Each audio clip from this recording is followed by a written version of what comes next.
Você sabe o que foi a cabanagem? Não sei. Cara, eu estudei muito essa matéria, mas eu não sei, atualmente não sei nada, cara, agora. Pegou desprevenido. Não faço a menor ideia. Não lembro o que foi a cabanagem. Não lembro mais. Belém, cidade das mangueiras, da chuva, do tacacá, do carimbó, do açaí. Cidade de muitas riquezas naturais. Dentre elas, a que mais se destaca é a raça de um povo que já sofreu bastante.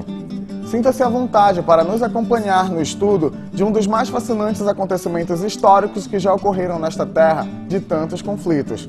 No História de Publicitário de hoje, nós vamos falar sobre cabanagem. O mundo passava por uma revolução.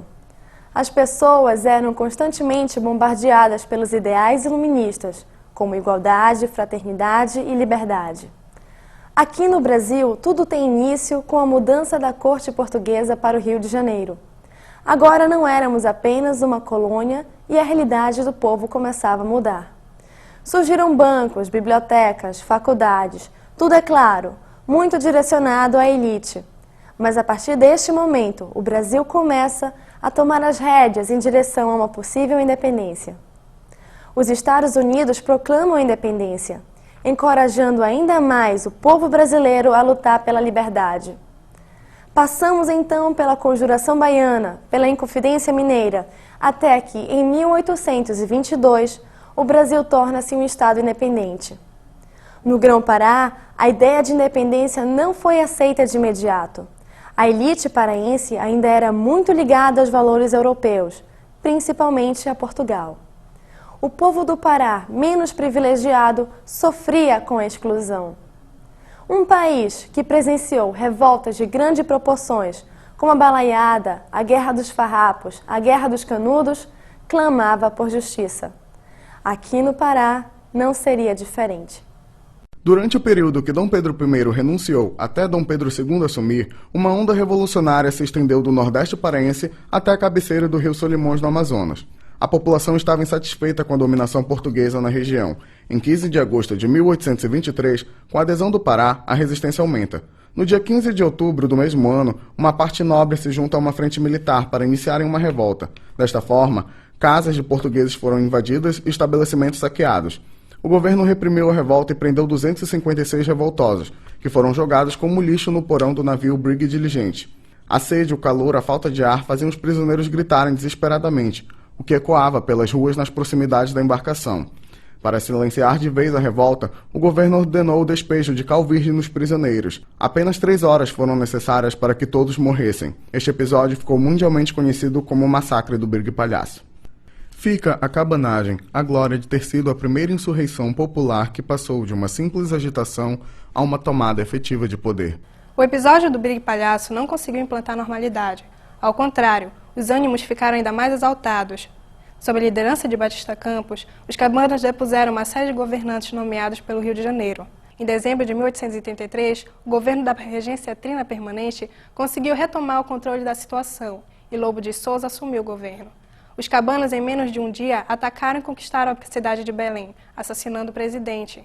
Em 6 de janeiro de 1835, liderados por Antônio Vinagre, os rebeldes tomaram o palácio do governo, nomeando Félix Malcher presidente. O governo cabano não durou muito tempo devido à traição de Malcher, que foi assassinado e teve seu corpo arrastado pelas ruas de Belém. Agora, a presidência era de Francisco Vinagre.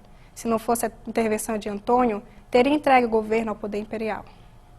Após se reorganizarem, os cabanos atacaram Belém em 23 de agosto de 1835. Após 9 dias de batalha, mesmo com a morte de Antônio Vinagre, os cabanos retomaram a capital e Eduardo Angelim assumiu a presidência. Durante 10 meses, a elite se viu atemorizada pelo controle cabano sobre a província do Grão-Pará, mas a falta de um projeto concreto para consolidar o governo rebelde provocou seu enfraquecimento. Diante da vitória das forças de Angelim, o Império reagiu e nomeou, em maio de 1836, o brigadeiro Francisco José de Souza Soares de Andréa como novo presidente do Grão-Pará, autorizando a guerra total contra os cabanos. E foi assim que 7 navios da guerra se aproximaram de Belém, prontos para atacar uma cidade tomada pela desordem, fome e varíola. No dia 13, o brigadeiro de Andréia estacionou sua esquadra em frente a Belém e bombardeou impiedosamente a cidade. Os cabanos insurgentes escapavam pelos igarapés em pequenas canoas, enquanto Eduardo Angelim e alguns líderes negociavam sua fuga. O brigadeiro de Andréia, entretanto, julgando que Angelim, mesmo foragido, seria uma ameaça, determinou que seus homens o encontrassem. Em outubro, Angelim foi capturado e mantido prisioneiro na Fortaleza da Barra até seguir para o Rio de Janeiro. A cabanagem, porém, não acabou com a prisão de Eduardo Angelim. Os cabanos lutaram até 1840 dentro da floresta, até serem literalmente exterminados. Nações indígenas inteiras foram chacinadas.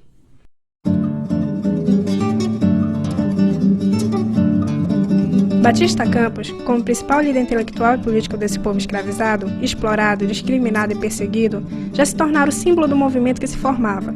Só que ele se escondera nas matas do Acará, pois estava ameaçado de prisão por suas atitudes políticas. Sua morte, no dia 31 de dezembro de 1834, catalisou as lideranças do movimento e permitiu a união de todos os grupos que lutavam pelo mesmo fim, contra a repressão e a exploração que não cessavam, apesar de a independência do Brasil ter sido proclamada em 1822. O Memorial da Cabanagem, que foi construído em 7 de janeiro de 1985, no governo de Jader Barbalho, foi idealizado pelo arquiteto Oscar Niemeyer. Se encontra no Complexo de Trocamento em Belém, tem 15 metros de altura por 20 de comprimento e idealiza a luta cabana, onde a rampa elevada em direção ao firmamento representa a grandiosidade da revolta popular, que chegou muito perto de atingir seus objetivos, e a fratura no meio faz alusão à ruptura do processo revolucionário, que, embora tenha sido sufocada, a cabanagem permanece viva na memória do povo. Por esse motivo, o bloco continua subindo para o infinito, demonstrando que, em essência, os ideais da luta e a luta cabana continuam latentes na história do país e principalmente em Belém. O movimento revolucionário da cabanagem encerrou-se ali com a prisão de Eduardo Angelim, de seus companheiros e seus familiares. Ainda que o movimento cabano não tenha sido efetivo, por ser um dos movimentos sociais liderados pela classe pobre de maior repercussão no território e mesmo que por curto prazo tenha assumido o poder. É motivo de orgulho e mérito do povo paraense.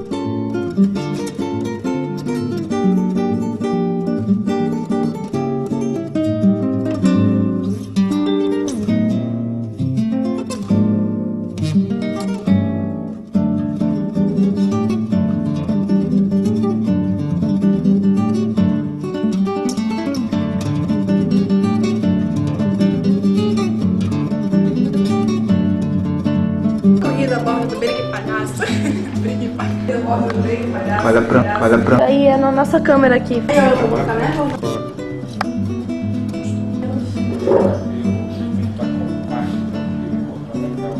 Tá, então peraí. Depois da resposta que ele me deu, que tinha dado isso no ensino médio, eu vou ficar calada agora pra sempre.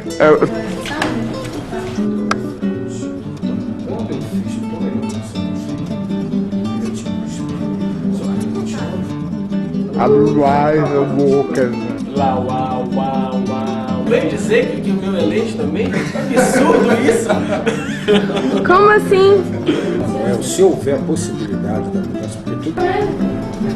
Estão se pegando lá no... Eles podem gravar marcar os dois horários.